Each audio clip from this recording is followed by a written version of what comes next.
Bem-vindo às aulas de Circuitos Eletrônicos 2, Circuitos Lineares Digitais 7, Temporizadores, VCOs e PLLs, parte B.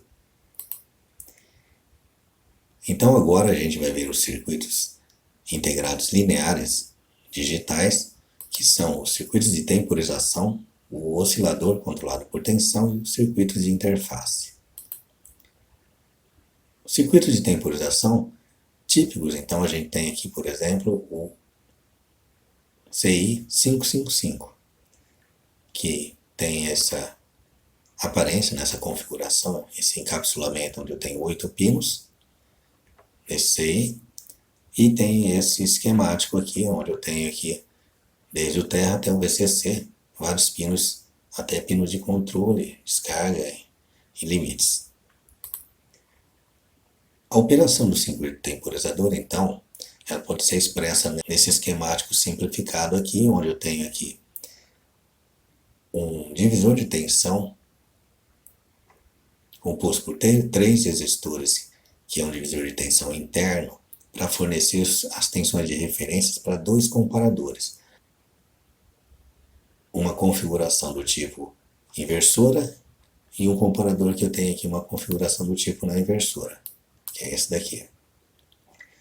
Fornecendo sinais para um flip-flop do tipo RS, que, através de um outro estágio de saída, vai fornecer um sinal de saída. Então eu tenho um estágio de saída aqui que vai inverter o sinal relativo a esse daqui. Esse sinal do flip-flop até o estágio de saída aqui, ele tem então uma ativação de um transistor que vai fazer uma descarga de um capacitor, que é o que vai dar a característica de tempo desse circuito temporizador. Ainda temos aqui um circuito de reset, onde esse pino aqui permite com que eu zere o funcionamento ou zere a saída desse temporizador. O primeiro tipo de operação que a gente vai fazer com ele, a gente vai chamar de operação astável. Astável, como a gente já viu em circuitos digitais, significa que ele não tem nenhum estágio estável. Então ele vai trabalhar como se fosse um oscilador. Então está aqui um oscilador, que nesse caso aqui é um oscilador de onda quadrada. Para ele trabalhar nessa configuração, ele tem que usar 2 resistores, que eu chamei um de RA e outro de RB, e um capacitor. Esses 2 resistores mais esse capacitor que vai me dar a constante de tempo dessa oscilação, que é a minha constante de tempo RC. E eu tenho que interligar os pinos 2 e o pino 6, que são os pinos onde eu tenho aqui as entradas positiva e negativa dos meus comparadores, que vão estar atuando como se fosse um detector de janela. Da seguinte maneira, a tensão de referência desse primeiro comparador vai ser igual a 2/3 de VCC. E a tensão de referência desse segundo comparador vai ser 1/3 de VCC. O que vai fazer com que, como ele é um detector de janela, ele vai permitir que eu tenha aqui sinalizado na saída dele, baixa, quando ele está entre esses valores de 1/3 de VCC e 2/3 de VCC. Acima do valor de 2/3 de VCC, ele vai sinalizar alto. E abaixo do valor de 1/3 de VCC, ele vai sinalizar baixo. Daí, ele vai então, nessas áreas azuis aqui, onde eu tenho a sinalização alta, ativar um set ou ativar o reset desse flip-flop. Então, quando ele ultrapassa o valor de 2/3 de VCC, eu sinalizo o set do flip-flop, que, por sua vez, coloca aqui um sinal alto, que ativa a base desse transistor, aí, e permite que, como esse aqui é o pino 7, ele está ligado no terra pelo transistor, permite que eu tenha essa descarga do capacitor em torno desse resistor RB. Então vou ter essa descarga desse capacitor aqui em torno desse resistor RB, ou seja, ele chegou nesse ponto onde o capacitor carregou em função dos resistores RA e RB, atingiu esse ponto aqui, esse sinal aqui de 7 no flip-flop RS é dado, e ele vai começar a cair até um ponto ligeiramente abaixo de 1/3 de VCC. Esse comparador então solta um sinal que vai resetar esse sinal do flip-flop. Então vai resetar esse sinal do flip-flop aqui, permitindo com que eu não tenha mais a descarga do capacitor por aqui. Esse meu estágio de saída, ele vai estar aqui invertendo essa saída. Então, quando eu estou na parte de carga, carregando aqui meu circuito, minha saída vai ser alta, com esse tempo relativo a meus resistores RA mais RB e o capacitor. E vai ter um tempo de caída que vai estar relativo a essa descarga que eu tenho do capacitor, que a gente estabeleceu na hora que eu tenho essa subida do capacitor em relação ao resistor RB. Então eu tenho essa descarga que está aqui, vou chamar isso aqui de T-low, e aquele em relação ao capacitor e os dois resistores RA e RB eu vou chamar de T-high. Então ele vai funcionar dessa maneira, permitindo com que eu tenha na saída uma onda quadrada, ou seja, ele trabalha como se fosse um oscilador. Nessa operação, então, astável que a gente tem, eu posso ter o cálculo do meu período, e esse cálculo do período total aqui é igual a 0,693 multiplicado pela soma dos resistores RA mais 2 RB vezes o capacitor, e a frequência de oscilação, que é 1 sobre T, é igual a 1,44 dividido por RA mais 2RB multiplicado por C. Também posso estabelecer, em função desses valores de referência, 2/3 de VCC e 1/3 de VCC, posso estabelecer então o T high, que é o tempo que ele fica em alta, e o T low. Então o T high aqui ele é 0,693 multiplicado por RA mais RB vezes C. E o T low é 0,693 vezes RB vezes RC. Então eu consigo estabelecer tanto o tempo que ele fica em alta, como em baixa, e o período total, através dessa configuração do circuito 555, timer 555, como um circuito astável. Ainda na operação astável, a gente tem o que a gente chama de duty cycle. Esse duty cycle aqui, ele é a porcentagem de tempo que o astável fica em nível baixo. Então ela vai ser dada por a razão do T low sobre TH mais T low, que vai ser a razão dos resistores RB dividido por RA mais 2RB. Por exemplo, se RA for igual a RB, o ciclo de atividade, ou duty cycle, para ele vai ser de 0,3333, ou seja, vai ficar 33% do tempo do modo em nível baixo e 66% no modo em nível alto. Um exemplo, então, determine a frequência e desenhe a forma de onda para a saída do circuito da figura. Então eu tenho aqui um circuito onde eu tenho VCC igual a 5, um RA igual a 7,5 kΩ, um RB igual a 7,5 kΩ e um capacitor de 0,1 microfarad. Então dá para ver que RA é igual a RB. E estabeleço então aqui os valores de T alto, né, que é a temporização high, o tempo que ele fica em alta, deu um valor de 1,05 milissegundos, e do T baixo aqui, que é em T low, que deu um valor de 0,525 milissegundos. O tempo total, então, é a soma dos dois, T alto e T baixo, que vai ser 1,575 milissegundos. Daí posso também estabelecer a minha frequência, que é 1 sobre esse período, que é 1 sobre 1,575 vezes 10 a menos 3, que vai dar então aproximadamente 635 Hz. Desenhando a forma de onda, eu tenho aqui então o meu período completo, aproximadamente 1,6, que a gente viu nos cálculos, e a parte de T low e T high. Então ele vai ter essa configuração, essa forma de onda para esse circuito.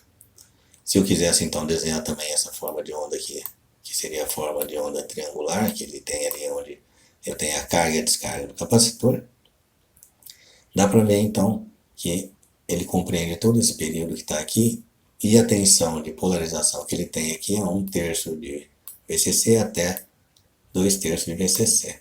Esses são então os gráficos que eu tenho desse circuito temporizador, trabalhando na forma de um circuito astável.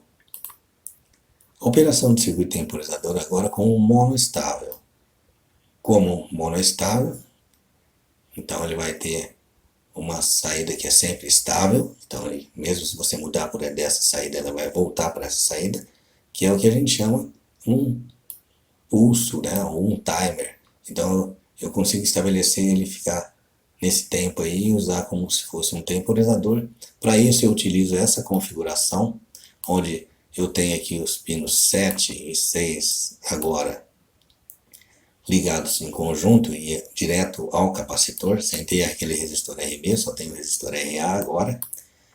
E a saída dele, a partir de um pulso que é dado aqui, que a gente vai chamar de pulso de entrada, trigger, esse pulso aí vai ser colocado no pino 2, que é uma das entradas que eu tenho dos meus comparadores de janela. E a partir desse pulso na forma negativa, ele vai ter uma saída positiva que vai ficar em nível alto por um determinado período de tempo. Esse período de tempo aí é igual a 1,1 vezes RA multiplicado por C, que a minha constante de tempo é RA vezes C. Como que ele vai fazer? Vai operar.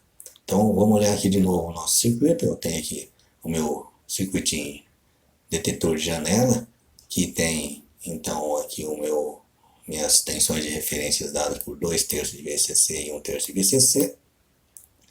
E tenho agora uma entrada aqui que eu chamo de trigger, que é um pulso que eu vou dar negativo, né? Eu estou em alta e vou para baixo aqui, nesse comparador trabalhando da forma inversora. O que vai acontecer? Ele vai cair para esse nível baixo, que está aqui com esse pulso, e vai acionar então, porque aqui vai entrar em estado alto, vai resetar a minha saída do flip-flop. Quando ele reseta a minha saída do flip-flop, a minha saída já inverte aqui pelo estágio de saída, e ao mesmo tempo que aqui está em baixa, que vai ficar nesse mesmo tempo em baixa que está aqui, eu não ativo esse pino de descarga, que é o pino 7, que está ligado diretamente para o capacitor. Meu capacitor descarrega, enquanto ele tem essa minha constante RC, ou 1,1 vezes essa constante RC, ele fica em alta. Daí, quando eu atinjo esse valor de descarga do meu capacitor por completo, eu ultrapasso o sinal que eu tenho aqui nesse comparador não inversor, e ele seta esse meu valor de S, permitindo com que eu volte para o meu estado original 0. Então, dessa forma, funciona como um circuito monoestável. Então, um exemplo: determine o período da forma de onda de saída para o circuito da figura quando disparado por um pulso negativo. Então tá aqui, eu disparo esse valor, esse pulso negativo aqui na minha entrada de trigger, que é o pino 2, e aí ele vai para alta e vai cair somente depois de 1,1 da minha constante RC, que é 7,5 kΩ multiplicado por 0,1 microfarad, que tem o valor então alto, né, um T alto aqui no caso aqui, de 0,825 milissegundos. O oscilador controlado por tensão também é um SEI bastante utilizado, onde a saída desse oscilador fornece uma frequência variável, quadrada ou triangular, de acordo com o par RC, que é esse par R1 aqui, C1, que eu tenho conectado nesse CI. E de uma tensão que a gente chama de tensão de entrada de modulação, VC. Então, internamente a gente tem uma fonte de corrente, um comparador Schmitt-Trigger, que na verdade a gente tem uma observação aqui onde eu descrevo que o Schmitt-Trigger aqui pode ser um comparador, não exclusivamente, ele pode ser usado para isso, mas que faz uso de feedback positivo para remover o ruído do sinal analógico e converter em um sinal digital. Então eu tenho esse Schmitt-Trigger que está aqui, tenho mais o que a gente chama de amplificadores aqui, vou chamar de buffers, né? Que são os amplificadores que a gente tem para poder soltar um sinal de potência nesses pinos aqui, que eu tenho o pino 3 e o pino 4. Então, essa é a configuração que eu tenho desse oscilador controlado de tensão, também chamado de VCO, onde um circuito bastante utilizado é o CI 566, que tem essa pinagem. Então, ele tem essa configuração de esse encapsulamento de 8 pinos, com uma pinagem aí dual inline, chama DIL, que tem esses sinais aí que a gente vai ver agora aqui com mais detalhes. Então, internamente ele tem alguma coisa parecida com o que a gente viu no 555, só que agora o que acontece? Eu vou ter duas saídas, uma saída 3 do pino 3, uma saída do pino 4, onde na saída do pino 3 eu tenho uma onda retangular, ou uma onda quadrada, uma saída de onda quadrada, que vai ser estabelecida de acordo com o meu componente de RC, que é o R1 e C1. E da mesma forma, eu tenho uma saída retangular, que vai ser determinada a frequência em função do meu valor de entrada que eu tenho aqui, que é a minha tensão de modulação VC, para um circuito. A gente tem algumas restrições para esse circuito, onde a primeira delas aqui, R1, deve estar na faixa de 2K e 20K, então ele deve ser maior que 2K e menor que 20K. O VC, que é essa tensão de modulação daqui, deve estar na faixa de 3/4 da tensão de alimentação até a tensão de alimentação, ou seja, VC tem que ser maior que 3/4 de VC positivo, aí menor do que VC positivo. E F0 deve estar abaixo de 1 MHz, que é a frequência que a gente vai querer calcular para utilizar para esse CI especificamente. Então, para esse CI, que é o CI 566, ele tem essa restrição. E a tensão V mais aqui de alimentação deve estar entre 10 e 24 volts. Nesse exemplo aqui eu tenho ela com 12 volts, então está ok nessa primeira restrição que eu tenho ali. O meu resistor R1 vale 10K, então ele está dentro dessa restrição. Eu tenho então aqui, através desse divisor de tensão, que está aqui, uma tensão VC igual a 10K dividido por 1.5K mais 10K multiplicado por 12 volts, que vai me dar uma tensão de 10.4 volts, que é maior que 2/3 de 12 e menor que 12. Então eu tenho ele que está configurado nessa posição para ele funcionar corretamente.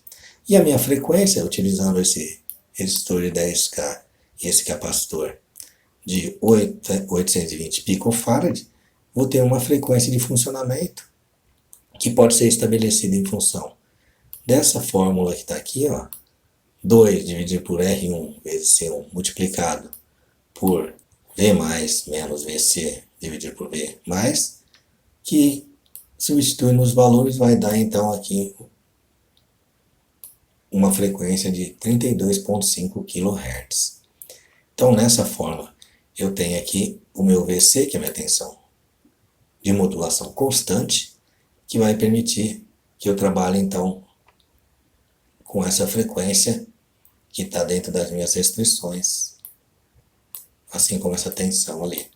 Então ele vai funcionar fornecendo o quê? Um sinal de onda quadrada e um sinal de onda triangular, que vai ser importante para a gente trabalhar dentro dos nossos circuitos. Se eu quiser um oscilador controlado por tensão, eu posso controlar isso aqui utilizando um potenciômetro aqui. Ao invés de usar só os dois resistores, eu faço um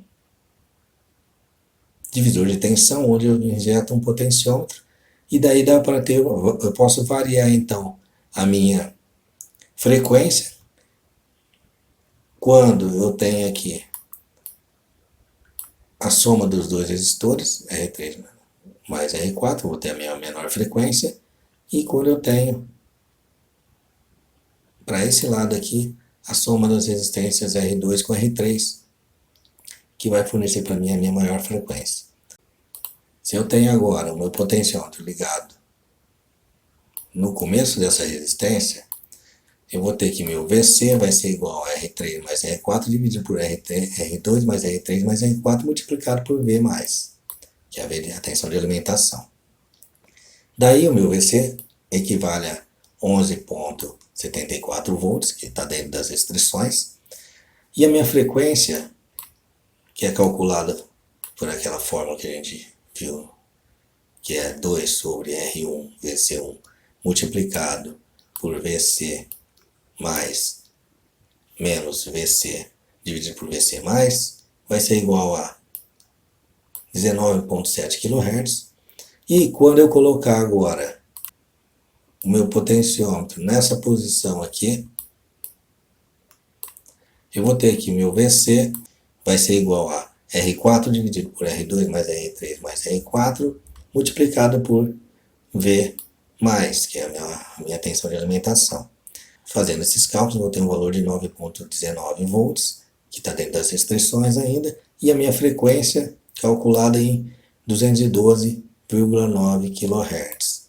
Então, a faixa de variação que eu tenho de frequências possíveis para essa saída que eu tenho aqui, tanto retangular como triangular, se fosse tirar desse pino 4, ela vai variar de aproximadamente 19,7 kHz até aproximadamente 212,9 kHz. Ou seja, a frequência de saída pode ser variada por esse potenciômetro, varrendo uma faixa de operação de 10 para 1.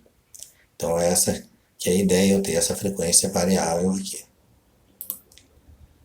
Ainda eu posso fazer essa variação de frequência aqui em função de um sinal, podia ser um sinal que está oscilando aqui, então basta colocar direto nesse pino aqui, VC, acoplar aqui a minha tensão de entrada alternada.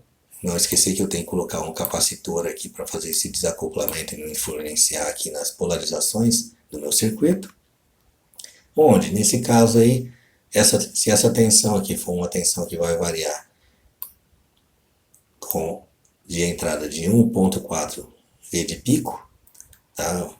Volts de pico, então eu vou ter aqui que o meu VC da polarização, que seria então só a parte de corrente contínua, vai ser igual a R3 dividido por R2 mais R3 vezes o V de alimentação, que vai dar 10,4 volts, e o meu VC então, que vai somado com essa minha variação de tensão alternada aqui, vai ser 10,4 mais 1,4, que é igual a 11,8, e 10,4 menos 1,4, que é igual a 9 volts. Então eu vou ter essa variação que, calculando as frequências dessa variação, ele vai variar de 15,5 kHz até 227,27 kHz, mantendo aquela faixa de 10 para 1 nessa variação aí.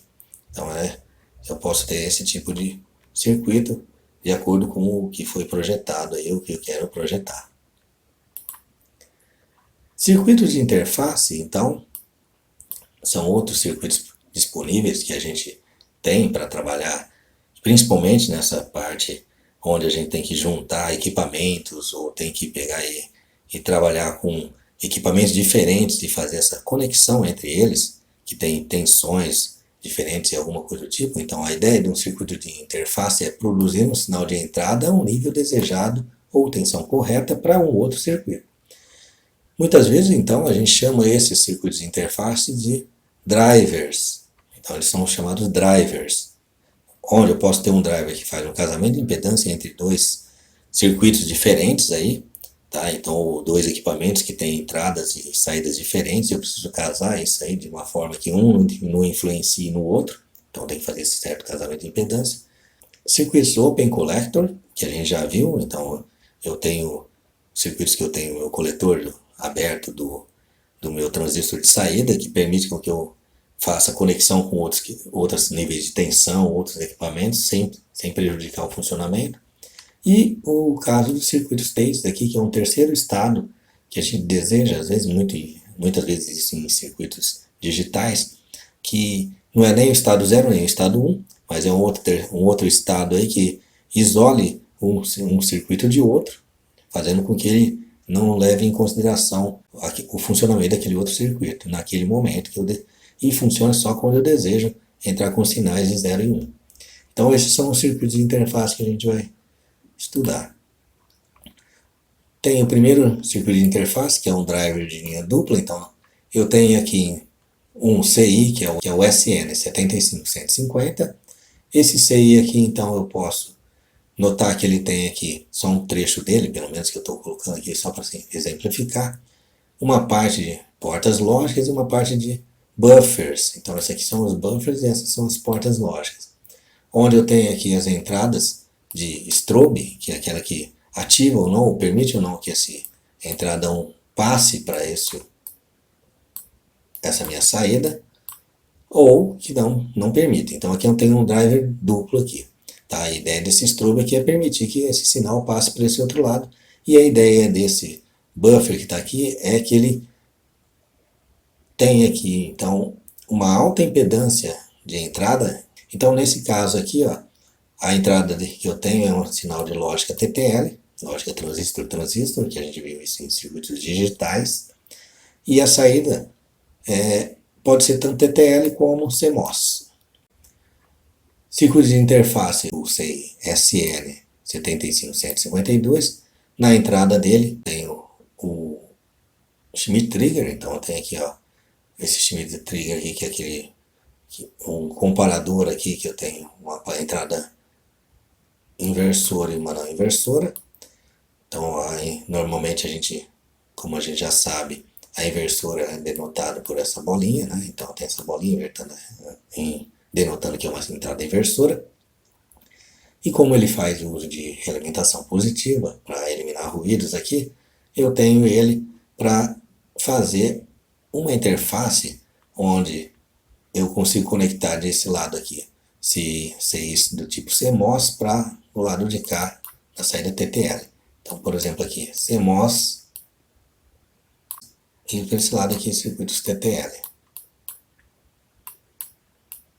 Então, são exemplos que a gente está tendo aqui de drivers para conectar sinais de um certo tipo, que usa certos valores de tensões diferentes de outros, sem que um circuito seja uma carga ou afete o funcionamento do circuito anterior.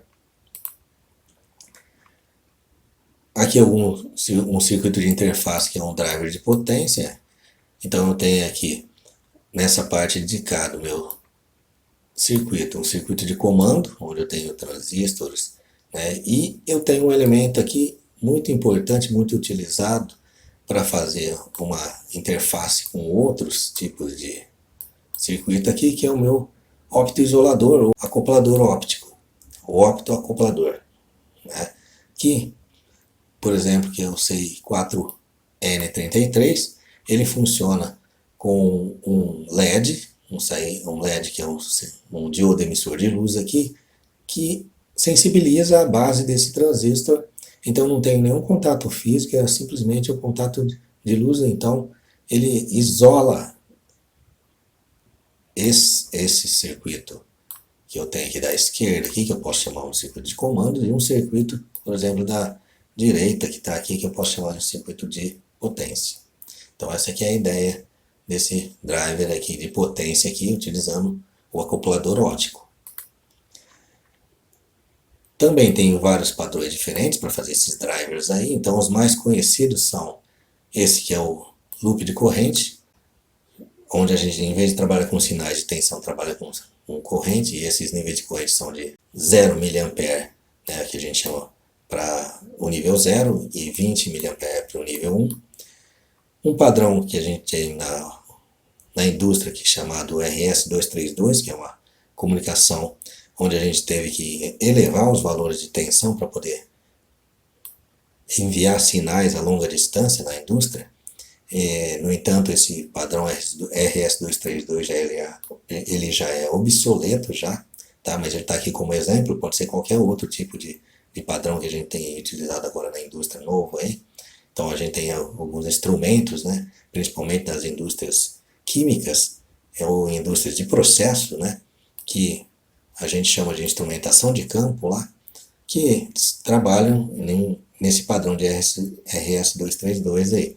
Assim como a gente já utilizou no passado os mouses e teclados que tinham entrada serial e o padrão que elas utilizavam era esse padrão RS-232, nesse caso RS-232C aqui. E os níveis TTL também, onde eu tenho aqui o nível 0 e o nível 1, marcados por 0,5 volts. Então, dá para ver que eu tenho padrões diferentes de equipamentos que devem ser, obviamente, conectados para ter um funcionamento de um circuito como um todo, de um equipamento como um todo, para controlar um processo, para realizar alguma conversão ou fazer algum circuito que seja útil ao homem. Circuito de interface de conversor RS-232 para TTL, então aqui tem um exemplo, onde eu uso aqui um diodo para fazer isso e um CI aqui, que é o 7407, que é o amplificador inversor, para determinada saída TTL, que seria uma intenção TTL de entrada aqui. Então eu tenho aqui uma saída RS-232 que vai conectar, então é onde eu faço essa conexão de menos 12 volts para 5 volts e de 12 volts para 0 volts. Tá, como eu disse, esse RS-232 é um padrão antigo já. É só um exemplo. Então, o circuito de interface aqui, o Open Collector, a gente já viu. A gente tem aqui um determinado CI, ó, tá aqui o encapsulamento do CI, que o pino do transistor fica, esse pino aqui fica aberto. Então, o que eu tenho que fazer? Eu tenho que fazer uma conexão externa para ele, que pode até ser o acionamento de um motor. Então, aqui eu tenho um nível de tensão que pode ser 12 volts, por exemplo. Então, eu já imaginando que meu CI está aqui, ó, e ele é Open Collector, ele vai ligar esse motor, pode ligar esse motor. Eu posso ligar qualquer bobina. Então aqui tem um motor, um exemplo de ligação de um motor de passo aqui, onde eu coloco todos os transistores, né, do meu CI aqui, que é um CI Open Collector aqui, ligado então na bobina do meu motor de passo. Então esse aqui simboliza o meu motor de passo. Tem uma tensão diferente, então a ideia é que esses drivers possam conectar circuitos diferentes, com tensões diferentes, e fazer essa ligação entre eles, ou seja, esses nossos drivers de potência aí, nesse caso, quando a gente usa motores.